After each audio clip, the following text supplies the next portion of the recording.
Was there anything interesting announced at today's San Diego Comic-Con Clone Wars panel? Well, yes, there was some massive news, but before we get to that, I want to say I'm Mike and welcome you back to Force Within TV, where we're building a Star Wars community that loves the speculation and anticipation that leads up to Star Wars releases. But getting back on track, the San Diego Comic-Con panel included Dave Filoni, supervising director of Star Wars The Clone Wars, the show's producer, composer, and the voice of Ahsoka Tano herself, Ashley Eckstein, and the man who brought Anakin to life, Matt Lanter. For 99% of the panel, we were given fantastic concept art images and kind words about Filoni and the voice actors. It wasn't until the final few minutes that we were given an image that was simply hashtag the Clone Wars saved. And then even better, a trailer was released to the various Star Wars social media platforms, so as you probably know by now, the Clone Wars is returning with the launch of the Disney streaming app. When exactly that will be is still a little fuzzy, but I believe Bob Iger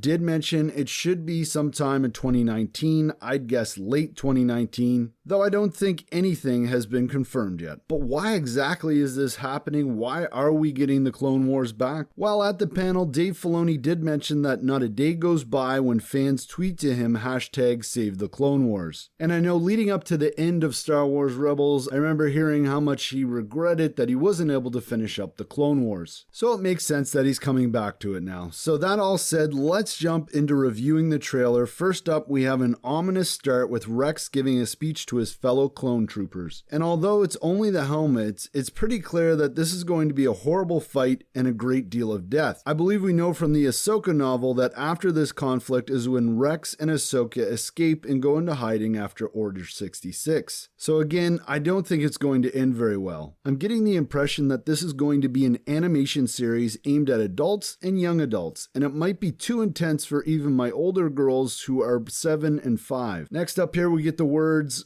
"A war left unfinished until now." Building up our suspense, of course. This is followed by an awesome image of a troop carrier landing. We see Rex, Anakin, and someone else I believe belongs to the misfit groups of clone troopers that were supposed to be part of Season 7. I could be totally off on that, so comment down below if you know. And I mean, if the imagery isn't getting you emotional at this point, the music sure should be. Seeing that entire fleet preparing for action is spectacular in the image here. It does seem a little weird though that all those ships have come down to the planet, but I'm sure there's a good reason for that. And then we see the good old Clone Wars logo, and at this point I was thinking it's over, that's it, but of course it's not. We get a great image of Obi-Wan in his robes, which makes me think that we aren't going to be seeing a lot of him in this series, because Filoni is always saying that robes are something that are very expensive to animate. It's definitely cool seeing Rex again, and of course Ahsoka. Wow, was it cool to see Ahsoka. She is this interesting hybrid between the original Clone Wars Ahsoka and the Rebels version. Of course, we already know that Ahsoka is going to play a key role in the Battle of Mandalore thanks to the Ahsoka novel. And then we get the Clone Wars saved hashtag, and everyone runs off to Netflix to start watching or rewatching the Clone Wars. But before you run off, I asked the community about what you thought about the announcement. And first up here, I have a tweet from JJ stating, "Come on Disney, we want an entire series, not just 10 episodes." And interestingly, you guys might remember way back there was a rumor on Reddit about an Ahsoka series that was going to tie up the Clone Wars, and I think that's what this is. I think this is going to be a short series, unfortunately, JJ, just as was mentioned in that rumor. I was also tweeted by Steven Santa on Twitter, and he suggests that I never expected an Ahsoka Anakin reunion before Malachor. Could we see a young Caleb Doom anywhere? Maybe a Thrawn? I can't wait. And yeah, as I already mentioned, Steven, we know from the Ahsoka novel that Ahsoka and Anakin did meet before Malachor, but Caleb Doom, that's interesting. I think we might get a mention, but I don't think we'll see him. And Thrawn, I believe Thrawn would still be in the unknown regions at this point, but hey, you never know. I also have another tweet here from Angman Hoffman, who stated, "So hyped and happy, dancing with happiness.